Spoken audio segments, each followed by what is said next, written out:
So this is our third year doing the fifth grade open rehearsal with our fifth grade parents. Our goal in this rehearsal essentially is to give the parents some awareness on what their students are doing in class and also give them the first-hand experience while playing their own instruments, which are kazoos, or if they already play an instrument, they can bring that in. And we go through a little crash course of what the students do the first couple of weeks, and then we pretty quickly move forward into some of their concert music, some of the exercises that they play in the Red Book, and some of the different techniques that they're using in class. So the other benefit of having this rehearsal here in our classroom is the parents have a chance to see what it's like day to day, but also as they are about to come to a concert in a month, they have a chance to really understand the intricacies of reading music and performing it as a large group. So it's a fantastic night for the parents, it's a great night for us to meet them, and the students have a little bit of ownership over the material that they're learning, because in this situation they're the experts and they're essentially teaching their parents. So we're really excited to have the parents come at the PAC June 5th at 6:30 p.m. This is the 5th grade, 6th grade, 7th grade, 8th grade, and McJazz concert. And it's just a wonderful event, and we hope to have everybody there. Yeah, so enjoy the open rehearsal. Thank you so much for being here. It's a beautiful night outside. We're happy to have everybody here. This is our third year doing this event. Miss Lacasse, Allie Lacasse, and I'm Sean Wright, in case we haven't officially met yet. She had the idea, and we kind of talked about where our goal with fifth grade is always to try and give our parents a little bit of a glimpse into the rehearsals and a little bit of a hands-on. I mean, whether you're a musician or you used to play in a band, or you kind of always wanted to kind of give you a glimpse of what they go through day to day, and also for you to participate in a little bit of what they go through day to day. So my first job is to give the kazoo tutorial. It's difficult. It's a difficult instrument. For me, I always use too much air. So a couple of tips on the kazoos. The lighter your embouchure is, which is the way you put your lips on the kazoo, the better. The more your lips vibrate and you hum, the better. So if I blow too hard, I don't get anything out. So you don't want your lips to be firm. Even if you just talk into it like this, you can see that it's working. So if you put your lips really light on it,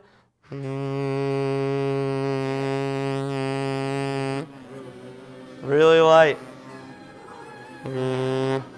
It's like a pro at it. That's amazing. So, just listen.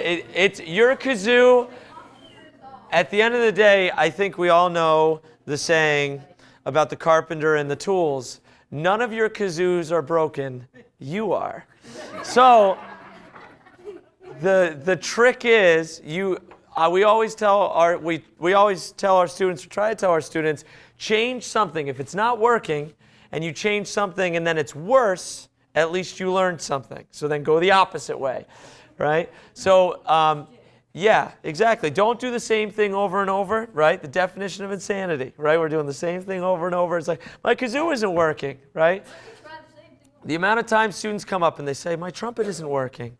And I go, well, did you take your valves out? And then did you put them in like the wrong place? And they go, I don't know. And then you take them out and they're all messed up. So if the trumpet isn't broken, right, you are. So we try to say just go with it. If it's not working, right, maybe ask your musician students here and they can help you out with it. But light embouchure, right, and light air on the kazoos, and you'll be fine. We'll do a lot of matching pitch tonight. Every class, we start off with some breathing gym. So breathing gym, we do it for all of our instrumentalists, whether they play percussion or wind instruments. It's especially important for our wind players, not only to relax the muscles in their body, but also to start recognizing how to use their airstreams in an effective way. So it centers their brains, it centers their bodies, and it kind of gets them focused, because we all like that meditation stuff now. So this is kind of a fun version of that. So we have this excellent projector and smartboard up here that we use all the time, and we start off each class with Sam and Pat, who are two awesome brass players. and we always kind of stand up and spread out a little bit so we have a little bit of room, and then we go through breathing gym. So we're all going to do that now. So why don't we stand up, spread out? Okay. All right. Let's do warm-up number 2. 2.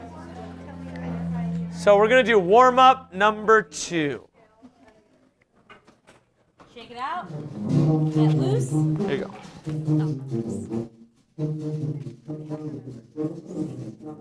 All right, let's warm up. Let's start with full body tension release, all the way from the bottom. Crunch your feet up, then your calves, and the rest of your legs, and then your middle, Sits up. your shoulders, and then your head. Let go. And a big sigh. Let's take our right elbow and move it across the body thusly and start deep breathing. Every time you exhale, better stretch. Always breathing And through our then mouths. we'll roll out the shoulders, shake out the hand, and switch sides. Left elbow's heading across the body.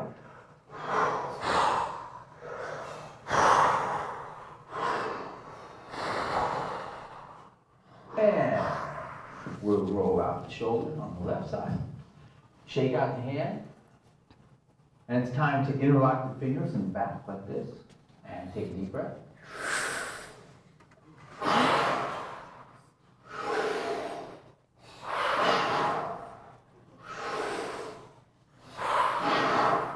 And here we go.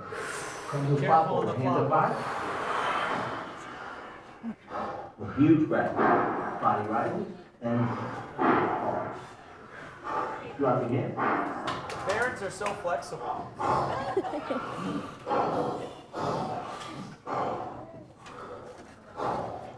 And roll our floor. Great. Roll it out, shake it out. Head rush. Let's let it leak. Let your air out. 6 counts in.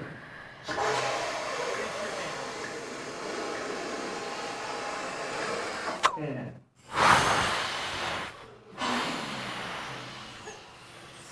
Hits the rest out. Before they do it again, let all your air out. The let it leak is your front part of your hand goes up against your lips. Attach your lips to your hand, and you're going to inhale, and you're going to feel this resistance, this air kind of hissing in around your lips. And then at the last moment when they say pop, you're going to take your hand away, and it's a surge of air going into your body. So everyone try it without them. We should explain that.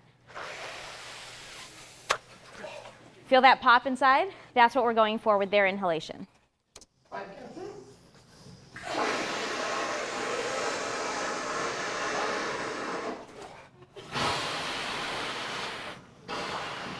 Let it all go. Hiss it all out. You should be completely empty at the end. 4 counts in.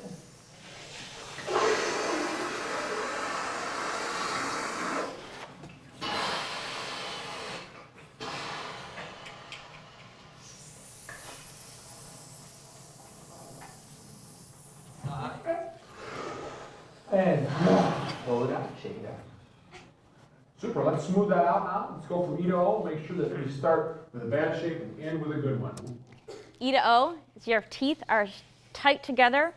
It's a weird, awkward smile. You're going to take your hands, and you're going to create as much friction with your air between your teeth as possible. So your E to O is E. And then slowly, you're going to turn your lips into the shape of an O, and I'm showing you that with my hands. Sam and Pat will do that as well. So your lips will be completely frictionless, very, very relaxed, and then your air glides out. So start with a bad shape, which is E. Slowly to O, you feel your air get cool and nice and smooth, and then Sam and Pat are going to tell you to blow a paper airplane.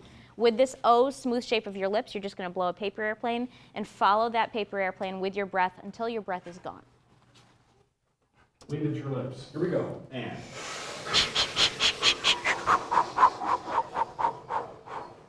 Wind into your lips, paper airplane.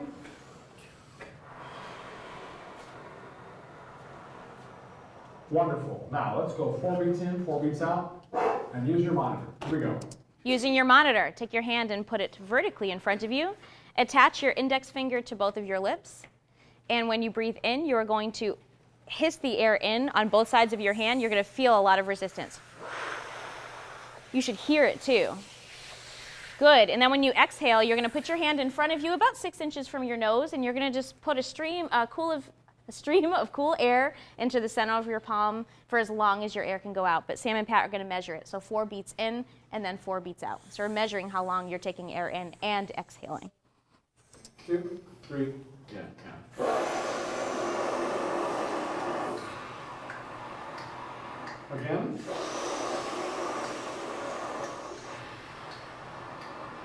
8.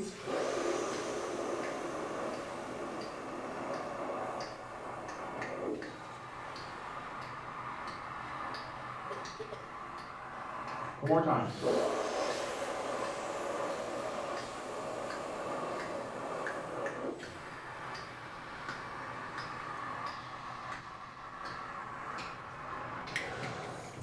And blow it out, shake it out. That feels good. Everyone can take their seat.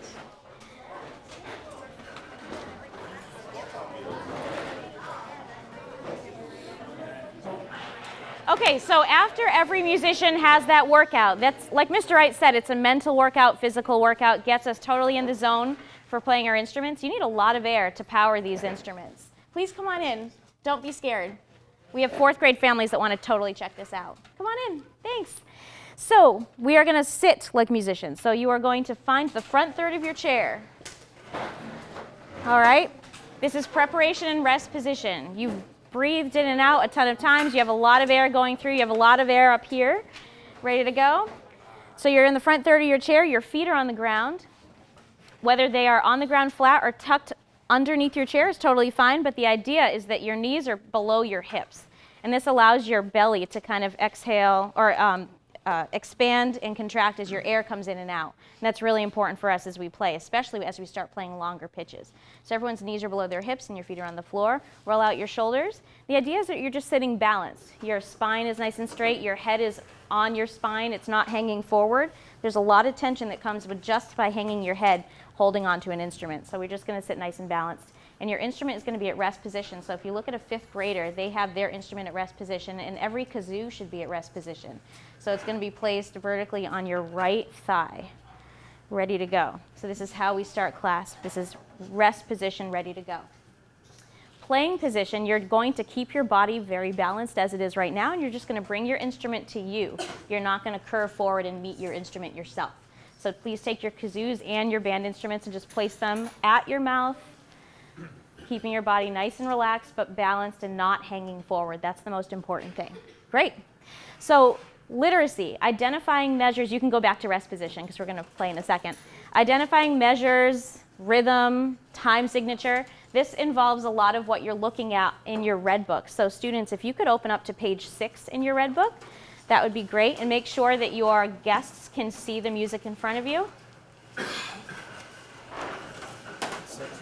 Page 6. Oh, good idea.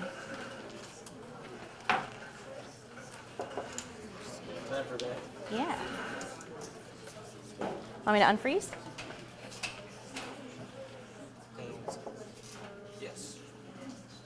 All right. What you see in front of you at number 1 on page 6, it's an exercise called Time for Band. Obviously, musicians need to be able to read the sheet music on the stand in front of them, so we start quite simple. In our red books, we introduce measures, which are, students can point to these on the stand. These are the boxes that the rhythms or the notes are organized in. It's a simple way to keep track of where we are in the music all together. It's just like reading aloud in class. We all need to play together at the same time. So each measure is the home for each pitch and rhythm that we're reading. Now, as we go through, you're going to see that there are notes, which are the round whole note symbols, and there are whole rests, which are the little squares in the measures. And reading whole notes and rests does take some practice in the beginning. So a whole note, how many students in here could tell me how many beats in a whole note in 4/4 time? Haley? 4 beats. 4 beats. So we are going to actually tap our foot 4 times. So choose your right foot and your left foot, or your left foot, it doesn't matter. I'm going to snap the beat with my fingers, and you're just going to practice tapping your foot. And your whole note is going to last from beat 1 to beat 2 to beat 3 and beat 4. So in band class, we would count it like this. 1. We'd say the count 1 for 4 beats long. Can we practice that together as I point on the board? Ready and go. 1. Great. Second measure, what do we have, 5th graders or guests? That's a whole rest. Really great. How many beats in a whole rest? Sam? 4 beats. So these are going to be 4 beats of silence. So your foot is going to stay tapping, but you're just going to think about the 4 beats, listen to the silence, and then get prepared for the next whole note. So maybe Mr. Wright can play this so I don't have to point on the board. And we can all count this first before we play it on our kazoos and band instruments. All right. Ready and go. Rest, 2, 3, 4. Rest, 2, 3, 4. Rest, keep your foot tapping. Rest, 2, 3, 4. Excellent. How many of you followed through and you didn't get lost? Raise your hand. Awesome. So now what we're going to do is we're going to play this on our band instruments and our kazoos. Now, the pitch that we just played was a concert D. Band students, on your instruments, can we all play a concert D? So this would be me in the concert B flat major scale. Can we just hear that so we have that pitch in our ear? Ready? Go.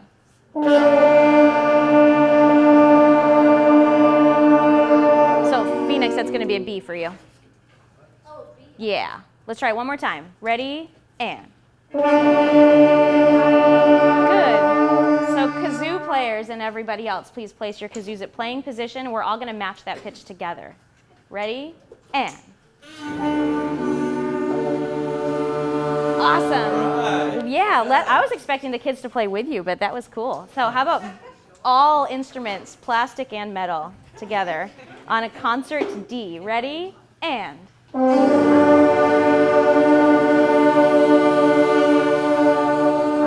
You're on for June 5th. You're all going to come up and play this at the concert.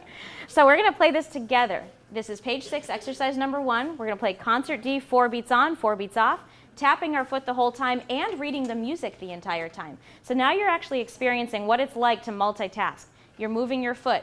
You're breathing in just like Sam and Pat.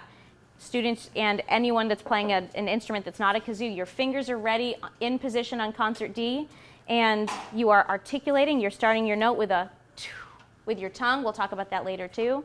There's a lot going on. So everybody do your best. Make sure we're sitting well, sitting balanced. Like play it?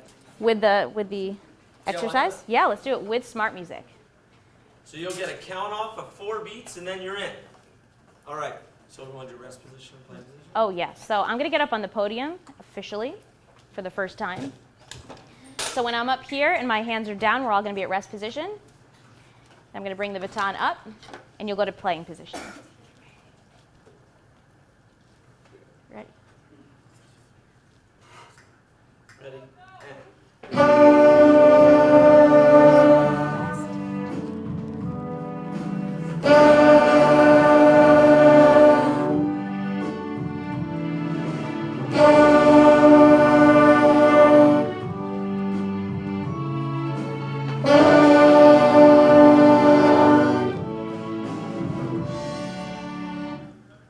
Awesome. Kids, give them a shuffle, please. That's the best that sounded. Ever. 3 years.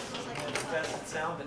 Definitely. So that's the first official exercise we do in the Red Book. But before we get into the Red Books, Mr. Wright and I spend 2 to 3 weeks without the book, just figuring out hand combinations, hand position, posture, embouchure, like he was saying, how you put your mouth on the instrument. There's so much that goes into it before you get to exercise 1 in the Red Book.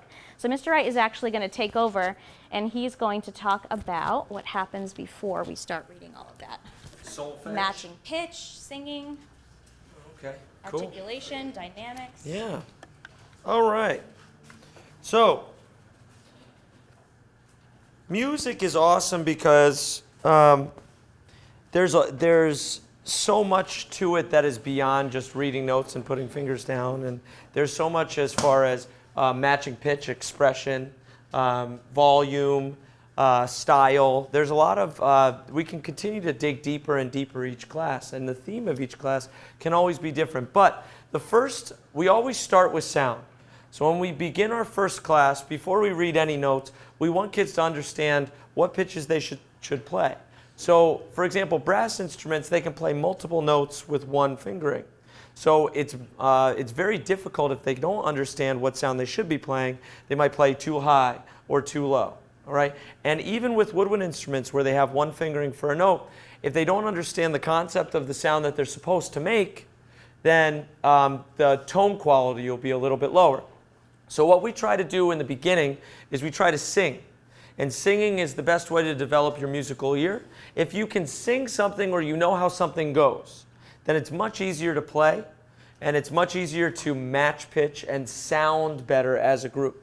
So what we do first is we sing solfege from do up to high do. And we have the solfege written up here for those of you that forget the sound of music. We have the solfege written, and we use the concert B-flat major scale.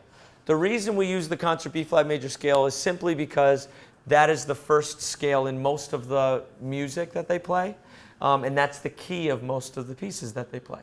So we teach them mi, re, and do first, those three notes. So, band students that have instruments, can you please play in half notes? Can we just play mi, re, do, okay, in half notes? 1, 2, half notes, mi first. Stop. So once we understand those three pitches, we sing them all over the place, okay? So let's all sing, including anybody that has an instrument. Let's sing mi, re, do now. So this is your first pitch, it's mi. Sorry, I don't have a voice because I've been coaching and yelling at too many kids. Ready? 1, 2, singing mi first. Mi, re, do. Very nice. Can we go in reverse? Can we sing do, re, mi? So we're going to start on do. 1, 2, ready, and. Do, re, mi. Very nice. Now, as we expand, we'll do a little kind of quick, we did a quick little tutorial. Now we're going to actually play and sing the entire scale. All right? From do all the way up to high do. Now, let's have the students sing it first, because you guys know how to sing. Come on now. You can, yeah. I'm not sure if that's an or a yeah, I'm ready. Ready? So let's have the students sing the scale first. Just demonstrate to your parents. Start on do, 1, 2, half notes, and. Do, re, mi, fa, sol, la, ti, do, ti, la, sol, fa, mi, re, do. So their pitch, you notice that they're matching pitch really well. They know and have a concept of what the notes sound like, so that when they put it into their instruments, it makes it a lot easier. So can we now all sing that whole scale, parents and students? If you don't think you're a great singer, I understand. Sing louder than everybody else. It'll be fun. 1, 2, singing, and. Do, re, mi, fa, sol, la, ti, do, ti, la, sol, fa, mi, re, do. Very nice, very nice. Now, if you're not a great singer, it's because you didn't start singing in band class in 5th grade and developed your sense of tone. But all of our students are very, very wonderful singers. In fact, they get so good at singing these pitches that we can kind of show them the scale degree. We assign do 1, re 2, mi 3, and so on. And we show them the fingers of what they should sing, and they're able to skip and sing some of these different notes. And also it helps when they sing their exercises and they have leaps and things like that. It's very difficult to sing the leaps. So now, what I would like to do is let's play the entire scale. So kazoos, you're actually just humming the pitches, but all of our instrumentalists, let's play that scale up and down. So this is our B-flat major scale. Let's play it in half notes. Ready? Instruments up. 1, 2, half notes, and.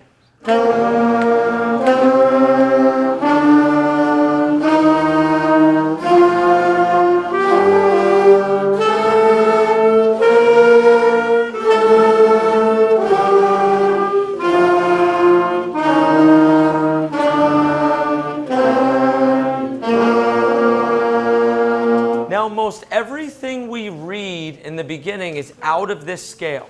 So we expand their range all within this scale, and then we'll work in new scales and new keys that make it a little more exciting. They kind of get used to B flat eventually, and it gets a little bit boring. So we play in this is a major scale. We also play in minor scales.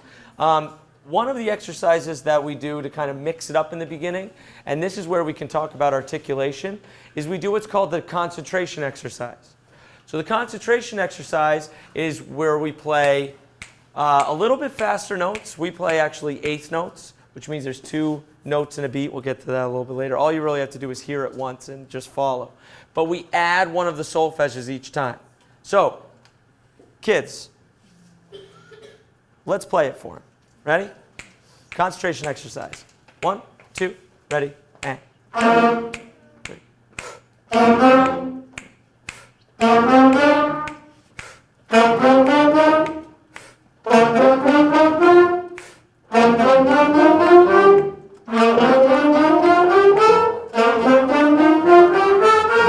So that warms up their tongues, and their articulation is how they are starting each note.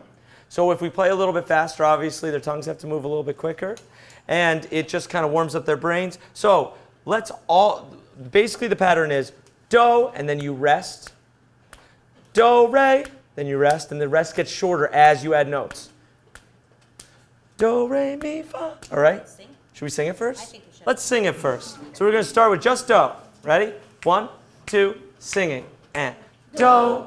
Now do, re, and do, re, up to mi. Do, re, mi, up to fa.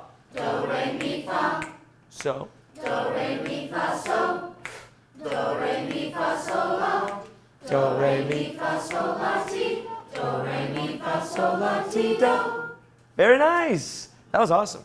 Pretty great for the first time. All right, instruments up. Let's try playing it now. I'm going to remind everyone about posture. Oh. How much air we're taking in. It's not just a sick breath, it's a deep breath.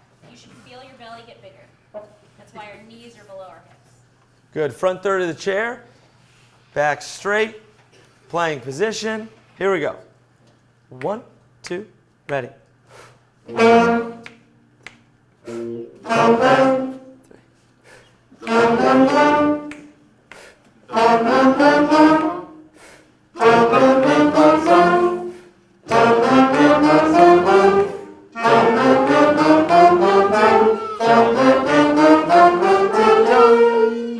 Now, the reason we call it the concentration exercise is because it's kind of hard to keep track of where you are in the scale each time. So you restart, and then we add a different note.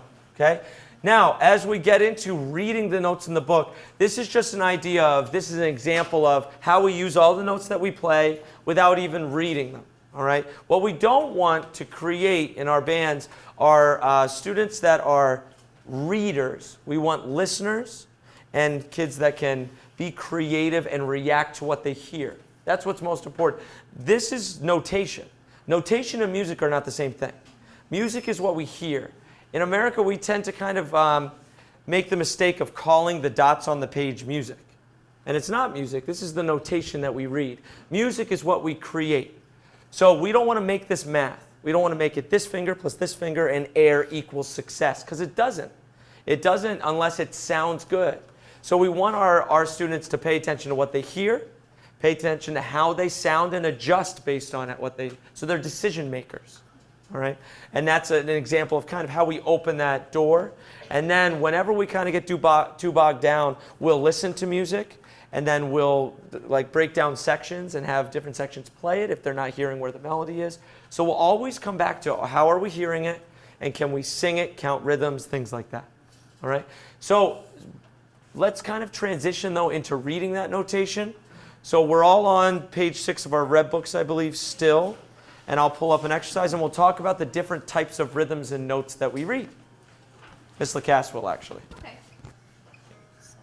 So we're already on page 6, exercise 1. I'm going to have us go to page 8, number 16. Hot Cross Buns. The most famous Red Book song there is. Okay, so exercise 16, hot cross buns. is a series of half notes, whole notes, half rests, quarter notes. We have a lot to look at here. So your first measure, students, if you can help out by pointing to everything that I'm describing, just in case we have some first-time readers here. In our first measure, we have 2 half notes. So those 2 notes in that measure are going to fill up 4 beats of time, and we are going to play each note for 2 beats. And then the next measure, we have a whole note, and that's going to be our 4-beat note. So students, before we played Hot Cross Buns, we sang Hot Cross Buns in solfege. So we together are going to sing the first 2 measures of Hot Cross Buns, tracing our music with our finger, tapping our foot, and with the help of smart music behind me. Just the first 2 measures. Just first 2 measures. Yeah, thank you. Here we go. Mi, re, and do are your 3 pitches. Ready?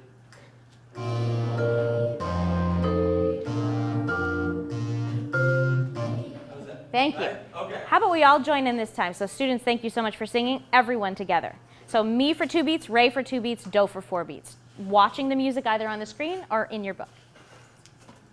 Trying to think, should I keep the accompaniment on? Let's, Turn it yeah, off. I'll turn it off. Turn on this. Thank you. Yeah, it would be great. Oh, my part on. Oh, yeah. Yeah. All right. Let's see how this goes. How do I get to restart? Oh. Click the, yes. There we go. All right. Thanks, guys. 2, ready, and.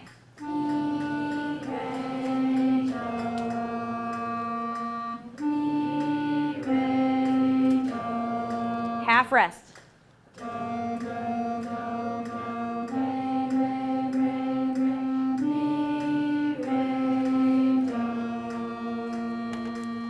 Thank you, really nice. So you notice that in those series of rhythms, we have those half notes in measure 1, the whole note in measure 2. We go back to half notes in measures 3 and 4, but they throw in that half rest. That's the hardest thing for us in the beginning because we love patterns.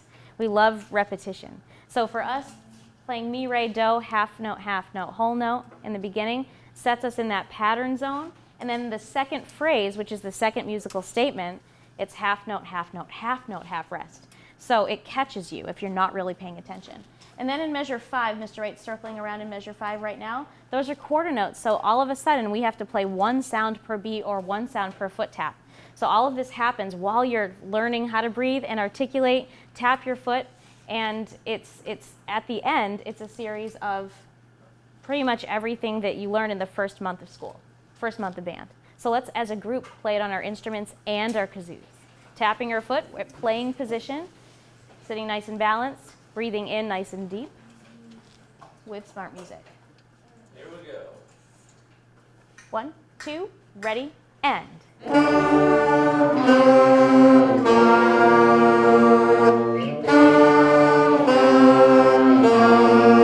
Rest, rest.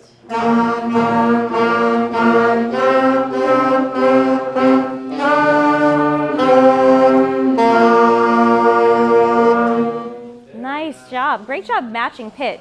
You're playing very in tune on your kazoos.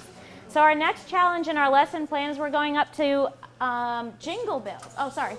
Well, yeah, we can do 8th notes instead. Okay. Why don't we skip Let's go to 8th note encounter. 47 in your rep books.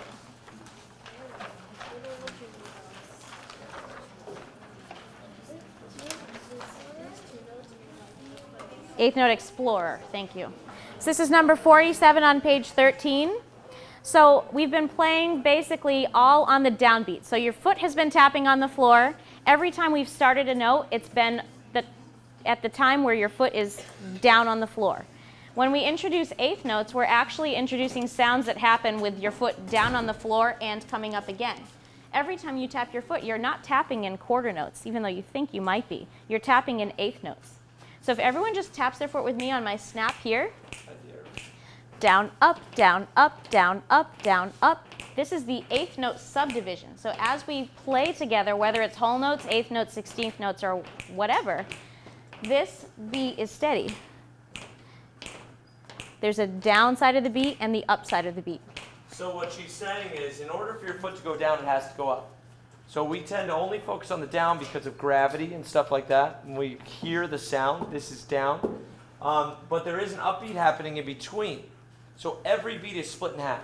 The down part and the up part.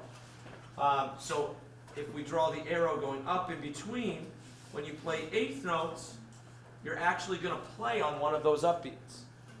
And when we count it, instead of saying a number, we're on what we call the and of the beat, the up part of the beat. So your tapping stays the same, but you're going to count differently. So instead of 1, 2, 3, 4, it's 1, 2, 3, 4, and 1, right? And there's an and in between, and you actually make the in between of the tap audible. Understand? It's challenging stuff. A lot of you are gonna do this. You're gonna go 1, 2, 3, 4, and you're gonna tap again, which is incorrect because you're changing the rhythm of the tempo of your foot. 1, 2, 3, 4, and 1, 2, 3, 4, and. Let's say this together for 4 measures. Ready, go. 1, 2, 3, 4, and 1, 2, 3. 4 and 1, 2, 3, 4 and 1, 2, 3, 4 and. Great. So if we take this and we add our articulation to it, what we do a lot is we say our rhythms on air. So you take your tongue and take your air. Do not put your instrument up to your mouth, but you just you wind pattern your part. So let's do that for 4 measures together, reading the music either in your book or on the screen. 1, 2, ready, and breathe.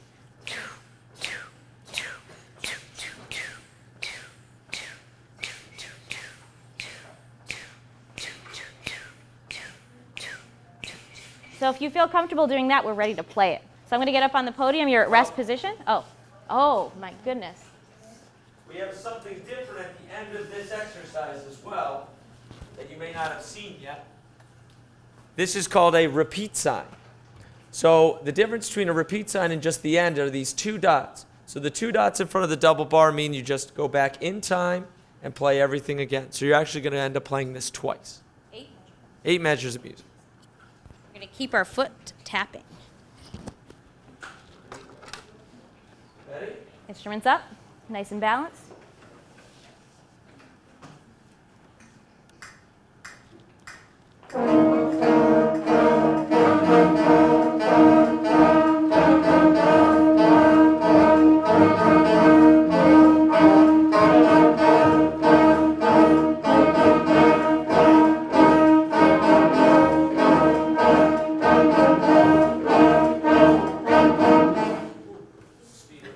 Yes, that was fast. So you're seeing now the difference too, because we're looking at the music, you're seeing the bar go along in your music.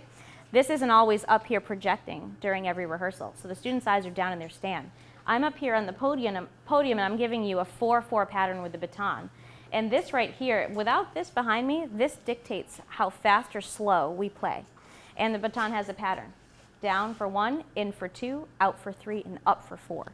So if everyone looks at the baton instead of the music this time, we're going to follow the baton's tempo. So it was a little off. Could you tell that that was a little off from what was on the screen? Okay, so let's sit up nice and balanced in our chair. Let's just say it or say it on air. So wind pattern it for 1 or 2. Let's do 2 measures following the baton. So we're not going to play our instruments. We're just for each pattern. This is beat 1, 2, 3, and 4. This is your 4 and. Ready and go.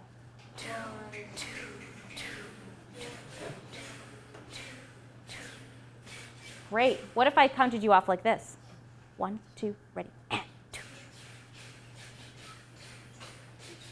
Right. What if I counted you off like this?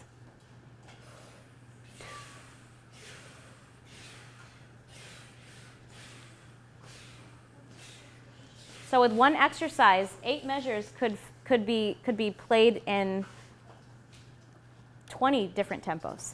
So there's that to think about. And your foot should mirror what the baton is doing. And that's why when you see in our concert, there are slow pieces, fast pieces. That's how we stay together. This is not just here for show. This is the students are translating everything this baton is doing all the time. This is used for cueing. It's used for the breath. A lot of the time, we'll start a piece like this. And you're in. You won't get a vocal count off. You won't even hear a breath. You just have to know that this is the breath in and this is the downbeat forward. So let's try Eighth Note Explorer one more time without smart music. We're smarter than smart music. Ready? I'm just going to give you a prep. Everyone's going to breathe with the baton coming up before beat 1.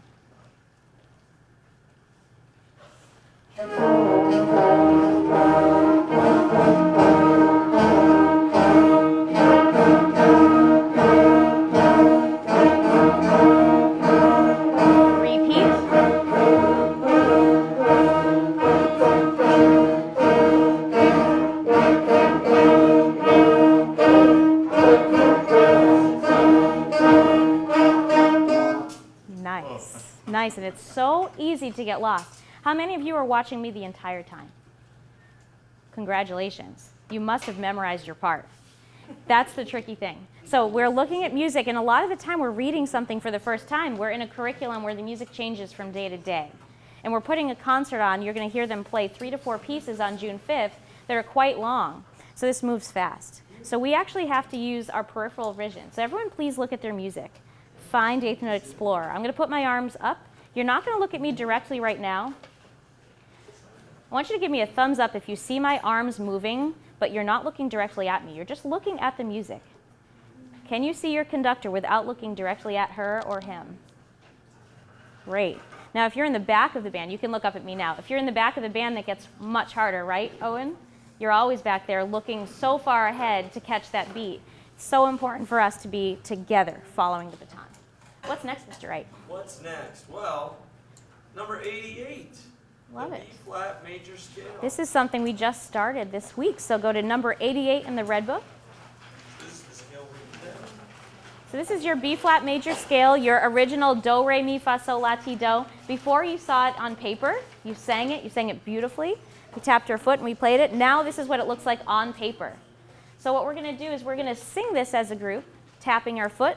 Students, if you'd like to trace the music with your fingers so everyone stays engaged with the notation in front of them, that would be awesome. We can use smart music as our backup track. I'm going to do flute. Actually, I'll do alto sax this time. Okay.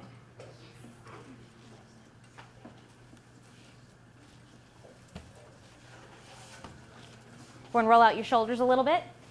See how much concentration, how tired you get after just a half hour of this. Now I'm actually going to step off the podium so everybody can see the board.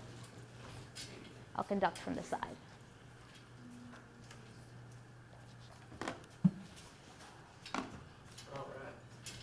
All right, so this is our concert B-flat major scale written out. Could someone that's not a 5th grade band student tell us what type of rhythm that first note is? Is it a quarter note, a whole note, a half note?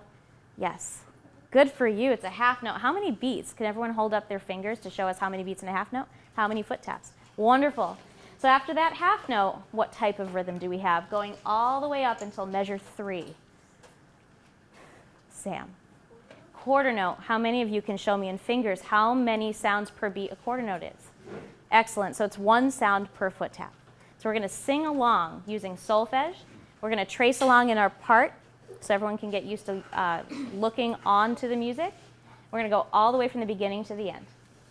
You want to play? Yes. All right. Oh, I didn't introduce dotted half notes. Oh, this one here? Yes. And this one here. So this rhythm here is very unique. It's something that comes up about this time in the curriculum. This is not a note that's held for 1 or 2 or 4. What could it be? It's held for 3 beats. Whenever you have a dot next to a note, you have to take the rhythm of that note. So a half note, as we know, is 2 beats long. Split 2 in half. What do we have? 1. You add that together. So that is a 3-beat note. And dotted half notes exist a lot. We do sometimes see dotted whole notes. How many beats would a dotted whole note be? This is a lot of music theory all at once. Zach? 6 beats. We haven't seen one of those yet, have we? No. But there are also dotted quarter notes, which really break things up into fractions, and it's a beat and a half. So there's a lot of counting all the time. And this squiggly guy right here at the end, who can tell me what this symbol is? Emma? A rest? What kind of rest? Quarter rest, 1 beat of silence. So let's see how good we are at following all of these different rhythms and rests and singing solfege at the same time and tapping our foot. Do you want to play do just to... Yes, can we play do so we have that pitch in our ear? So students, please play do for us. Can we all sing that pitch without smart music first? Ready? And do. Okay, that's our starting pitch. On solfege. 2. Ready? Go.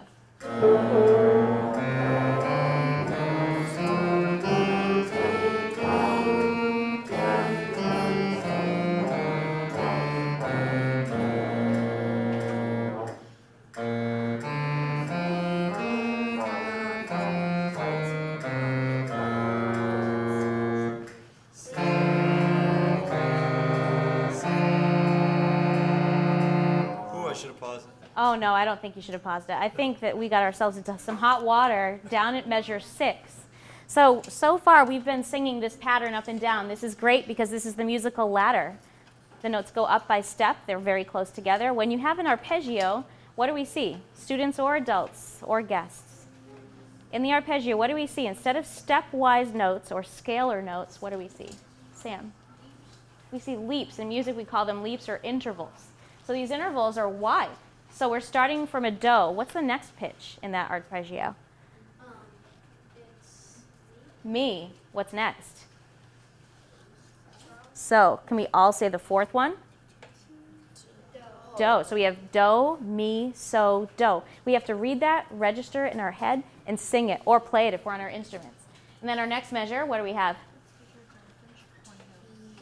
T, then so, fa, re, do. So let's say those 9 pitches in order, looking at our music or on the board. Ready?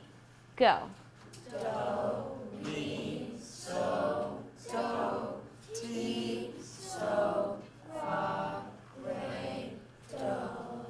Yes, now we have to sing it. So students, why don't you do this for us? Could you play that arpeggio, those 9 notes for us so we have those pitches in our head? Then we're going to sing it together, and then we will kazoo it together. Ready? And.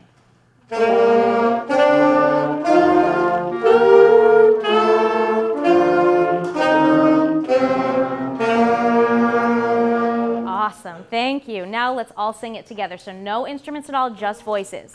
Starting on do, ready, and go. Do, mi, so, do, ti, so, fa, re, do. Excellent, let's play it together. Ready? 1, 2, ready, and breathe.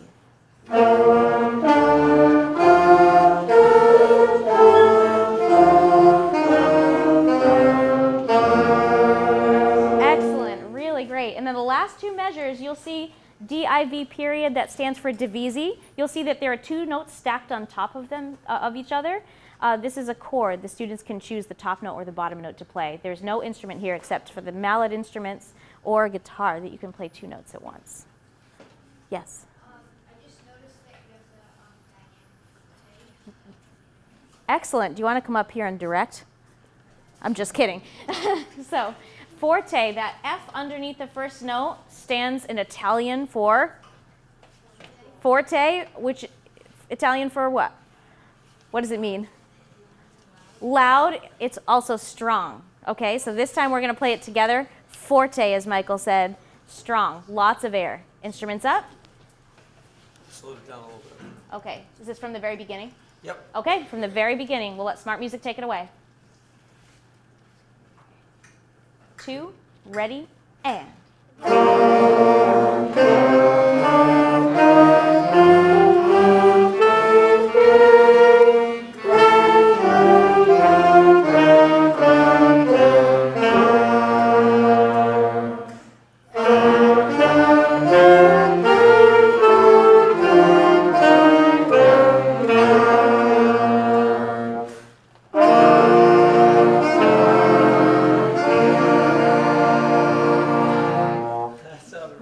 Great. Now that last symbol you see at the end, it looks kind of like an I.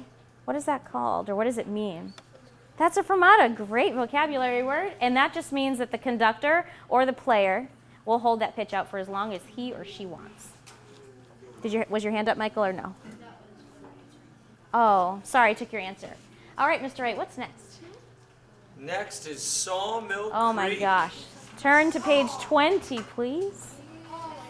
Do you want me to do Sawmill? And then I would do the love for you to Rehearsal? do Sawmill. All right, I'll do Sawmill.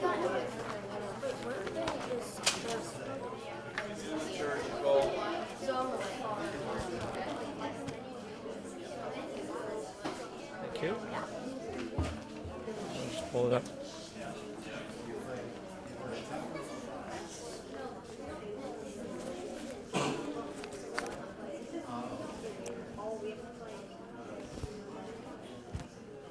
Okie doke. So, there's a lot of things going on in Sawmill Creek. Again, we're kind of like skipping all around on you. All of a sudden we're in eighth notes, like we did it in one day. We didn't do any of it in one day. It took a long time. But they are handling all of these concepts very, very well. I'm going to kind of go through more than anything. If you're not really aware of how to read music, or you kind of hear your son or daughter playing and you're like, oh yeah, it sounds great.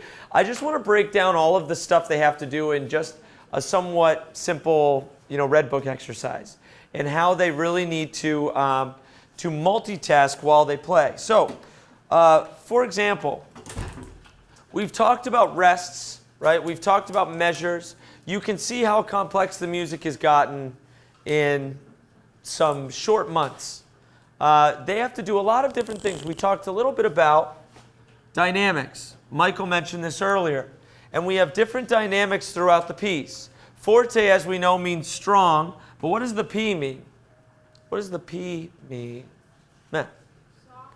Means soft. Piano, which means soft. So whenever you see this dynamic, you're going to play much softer. Okay? Also, we have some different notes in what's called the key signature. So we talked about how we started in concert B flat. That's the scale that we've played. Sawmill Creek is not in that scale. It's in a different scale. It's in a different key. What key is it in? Maybe a student can answer this for me. What key is Sawmill Creek in? Anthony? B flat. We've already played in B flat. What scale is? You have a B flat, but what's the concert key for it? E flat. Yeah, exactly. So E flat, which is a completely different scale. The reason we play in different scales is because if every song we listened to or every song we played was in the same key, it would be boring, right? It would be, we'd know what to expect. Our ears would be used to it. So we play, there are 12 different major scales that you can possibly play in. So they know two of right now, B flat and E flat. Those are the concert keys. So as they get better and more advanced in their music reading, they're going to learn more keys and more scales. So we talked about key signatures. They're able to play a different scale. We talked about dynamics. Now, if you look above the notes, normally there's nothing there, so the notes are just regularly articulated with a simple da or ta to separate. However, all of a sudden now, you have this above the notes. You have this little arch above the notes. What is that? What is that? Mateo. A slur. That's a slur. Can you explain to everybody what a slur is, Mateo? And I'll repeat it. Just. It's every time you play a note, you tongue it, but when it's a slur, you tongue the beginning of it, but then you keep blowing, but you change your finger. Exactly. So what Mateo is saying is most of the times we would tongue each one of these notes. So we go da, da, da, da, da, just to separate the notes. However, on a slur, you would tongue the first note and then change your fingers without tonguing the next one. So instead of da, da, da, da, da, da, da, da, da, da. So it allows us to have a little bit more variety in how we speak, right? Not all of us, if you think about the languages that we speak, music is a language. So if we all spoke the same way and we used soft syllables, right? We wouldn't be able to effectively communicate with each other. If we only use soft syllables with our tongues, we wouldn't be able to say ta or ka or, any of these, and we wouldn't be able to pronounce any words. So just like the English language in music, we need to be able to use our tongues in a lot of different ways. Sometimes we need to tongue smoothly, right? Sometimes we slur. Sometimes we tongue short and sharp. We use our tongues in a lot of different ways. So what's happening here is they're expanding how they use their tongues and articulate. So think about how a toddler speaks versus how a 40-year-old person speaks. Very different. Okay? So they're growing up in how they're speaking the musical language. The next thing we have is first and second endings. Can I have a student explain to your parents what a first and second ending is? Alex. So you play up to the first ending, Mm-hmm. and then once you finish that, if there's a repeat sign, which is right here, Yeah, you go back to the backwards repeat sign. which is right here. Yeah. And then you play, you skip the first ending. So when you get to this spot, on the second time, you're not going to play the first ending, you're going to skip to the second ending. See the faces of your parents right now? It's an amazing thing. Like to us, it's easy, right, Alex? Right? But to your parents, they're like, what are you talking about? I have to go to the second ending? What do you mean? So just something that you may hear on stage. You have to think about the amount of complexities that they're taking this code and they're putting it into sound. It's much more impressive than sometimes we make it sound easy, but it isn't. So all of these concepts are happening. We won't go over every single one, but what I'd like to do is I'd like for our students to play from the beginning to the end of the first ending. And I want you to demonstrate all of the things we talked about. We're going to play the piano dynamics, so we're going to play softly. We're going to articulate appropriately with our slur here. This is a breath mark, which means as a band, we all have to take a breath together. And if one person doesn't do it, it's obvious to the audience. If one person plays through a breath mark and doesn't breathe as a band, the whole audience knows it happened, right? And then we're going to go and we're just going to hold that half note. So if the students can demonstrate, and then parents and family members, if you could follow along, right, and see how you're going to play it on your kazoo, I think that would be great. So I'm just going to count off and we're going to start in that third measure right there, students, okay? Here we go. We're going to go to the end of the first ending. Can you, actually, let me erase this. All right, ready? Here we go. We're going to start right here in measure 3. 1, 2, ready, and go.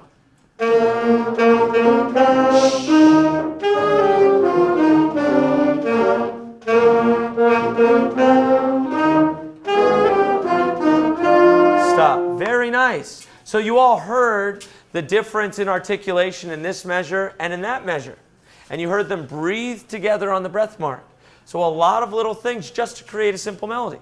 Okay? Why don't we all play that much? Parents, you can, and siblings, you can match the pitch and read in the book with the students. We're all going to start on measure 3. All right, here we go. 1, 2, ready, and.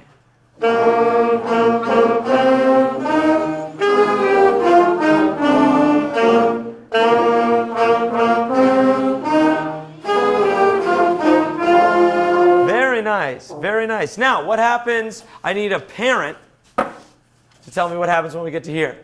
See if you're paying attention. Ooh, Mrs. Stewart, what happens when we get to the end of the first ending? We repeat back, and then we're on the second time, right? So can someone tell me, we're playing the second time, what happens when we get right here in the music? We skip to the second ending. We skip this measure completely, all right? So let's go back. Now it's the second time we're performing it, and we're going to skip the first ending and play these 3 notes of the second ending. All right? So let's try it. We're on the second time now at measure 3. Ready? 1, 2, ready, and.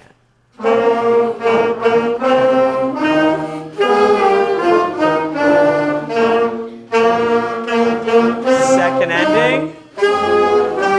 Stop. Good. So that's the entire beginning section.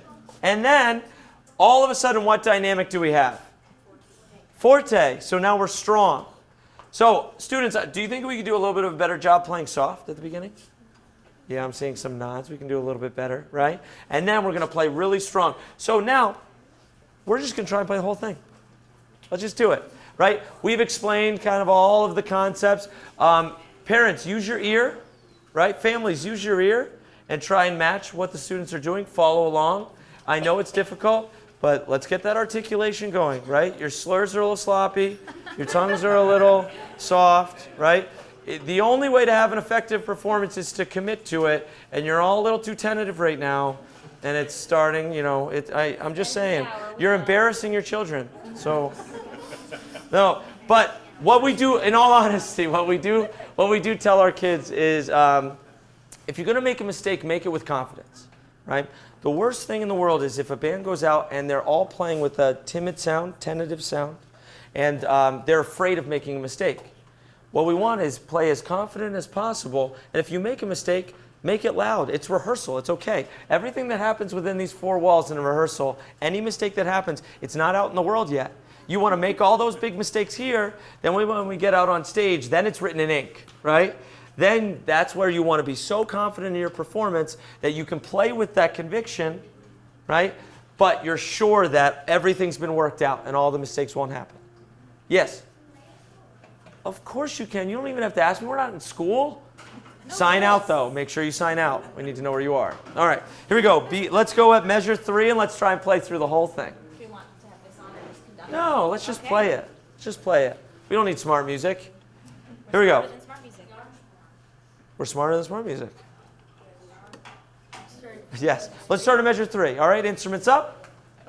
1, 2, and ready, soft, and.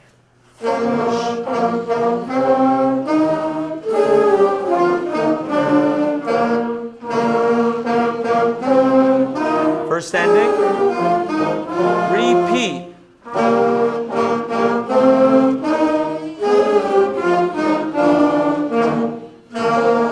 Second ending now. Big sound.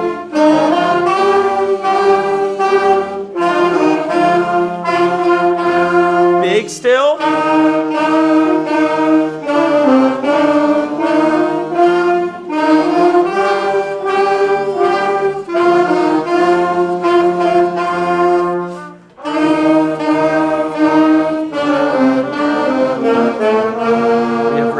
Rest, 2, 3, 4, rest, 2, big sound.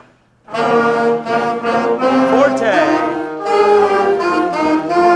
And.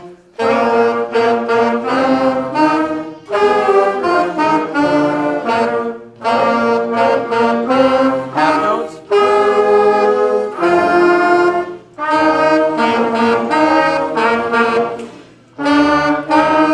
Not bad. Very nice. Very good. All right.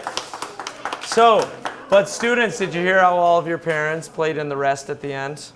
Disappointing. We're going to have to rehearse. Very nice. So, now, we've done a lot in our Red Book. The Red Book does a great job, this beginning book, of teaching the concepts, but exercises can get a bit mundane, a bit boring, right? So that's why we have our performances. We performed, I believe, 2 pieces in the winter/fall concert at the end of November, and that was their introduction to sheet music. Now you'll hear them play 3 to 4 pieces in their spring concert, and they're a little longer, they're a little more complex. They have all of this stuff plus more happening. So what we'd like to do, and what Ms. Lacasse is going to do, is we're going to play one of those pieces of sheet music right now, and that is Liturgical Fanfare, which they'll all pull out, we'll all share, and read off of the sheet music that they have with them today. Very nice work on that. Nice job. Thank you. Yes, Owen. Do you have it memorized? I'll see you another copy. The trombone music's probably the same.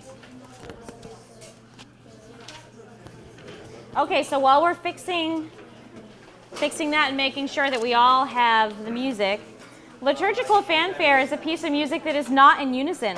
The whole band won't be playing the same thing together. So this involves different sections resting together and then coming in independently. Maybe from a cue from the conductor, but maybe not. So there are rests and notes that don't match. Like the flutes might not be playing the same thing as the clarinets. The low end, like the trombone, the tuba, the baritone horns, will have a completely different part. They're playing the bass line and the foundation for the piece. There are also multiple percussion parts that you'll hear in the spring concert. Bass drum, snare drum, triangle, crash cymbals. Every student in that section has to be independent together too. So just looking at your music for Liturgical Fanfare, there are probably some of you who start out with rests. In that rest, there are other musicians playing. So this piece of music, just as a little background while we're getting the music ready, Liturgical Fanfare was written as a concert opener or festival work. So the composer wrote this to open up a concert. So this is the first piece that we're going to play in the 5th grade program. The intensity of the music also makes it a viable closer for the developing band's concert. So this music could be used at the beginning or the end. It's really exciting, Lots of dynamics. I think you're going to be impressed with what you hear from the very beginning. You're going to see and hear a lot of mixed quarter notes and eighth notes. Are there any flutes here tonight? Yes. So Mateo, could you demonstrate what a trill is? That happens in measure 5. We haven't even heard or talked about that yet. So the trill from like E flat to F, just so we know what to listen for. Thank you. So you're going to hear that from the flute section. Does anyone have something in your music that changes your volume? Bridget, what do you have?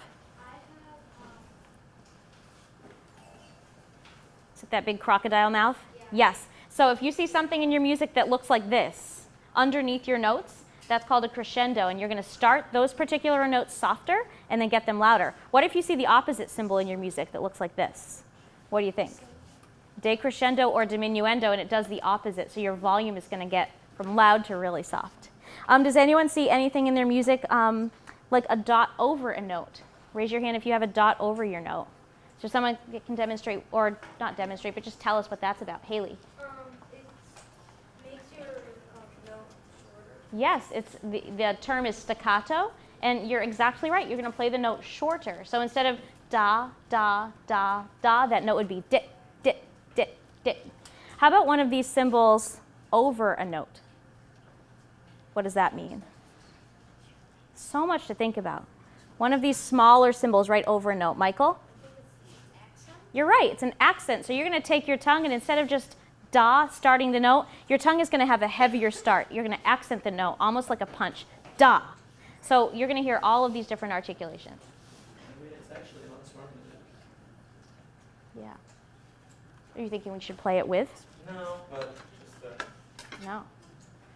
I think we can just go for it. Good evening, everybody. This concludes our grade 5 incoming curriculum night. You still have rehearsal. So please make your way to the lobby. Thank you very much for coming. Look forward to seeing you all over the summer for the tours and in the fall. You have to earn the end of rehearsal in this room. Oh, this is the last thing they'll be doing? This is the last thing. This is your first piece of sheet music, but the last thing you'll do in this rehearsal. And just remember that you will be hearing this from the full band, about 60 students, on June 5th, with a full percussion section on the big stage with 1,000 people watching them. So there's a lot more pressure on the group at that moment. So what I want you to do is just remember this moment right now as you're about to listen to this piece played by everyone, including yourselves on kazoo. But also when you're sitting in the audience on June 5th, remember what it's like to sit in here and have to tap your foot and sit balanced and breathe together and articulate together, rest together. It's extremely important. Oh, it wasn't for church? Oh, I'll get a trombone part. Sure. Do we need a trombone part? Yes. Okay. Are there any questions Does before anyone we... want any other kinds of parts? Does anyone have any band questions in general? It doesn't have to be about the sheet music or about the concert. All right. We taught you everything in 1 hour. Awesome. How many parents are nervous right now to play this piece? A little bit. You should be terrified. How many of you aren't confident in yourselves right now?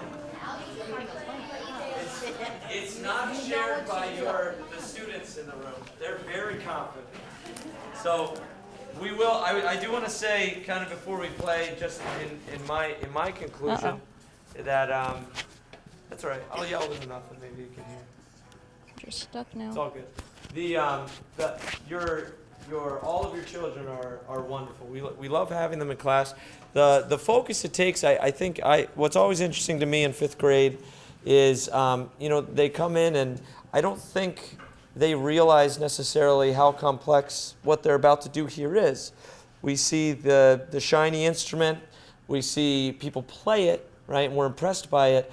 But once they kind of uncover how difficult this can be, it can be a little bit nerve-wracking, right? In that first concert, I watched a lot of their faces before, and then I watched a lot of their faces after, and to see the moment of kind of panic before, and then afterwards to be as excited as they were, I really, really am a believer that anything that is worth doing is somewhat stressful.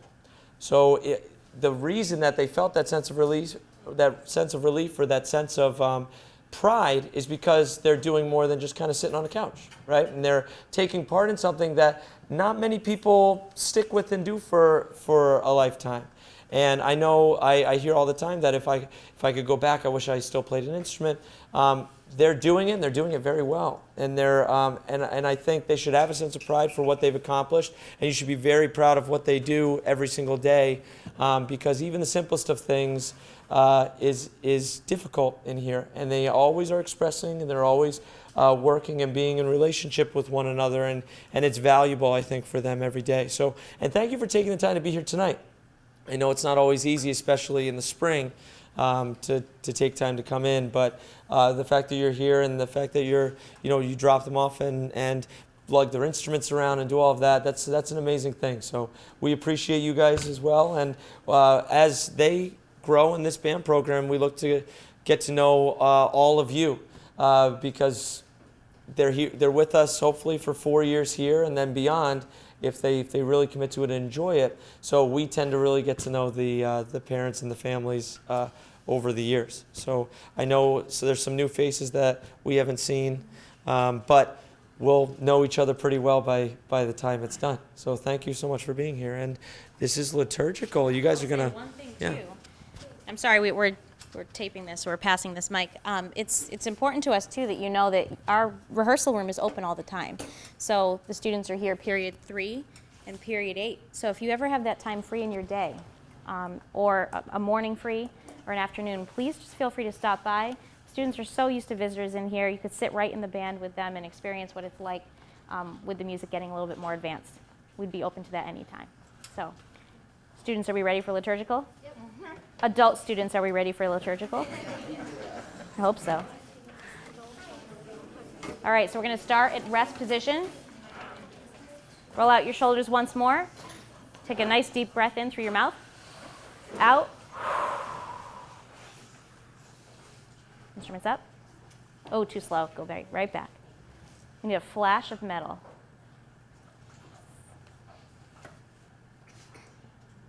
One, two,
feel a little tired now? Yes, a little winded, perhaps. So again, thank you for investing in your students' musical education. Thank you for investing in our program. We're so happy you were with us tonight, and we can't wait to see you on June 5th at the PAC, where you can see that done professionally.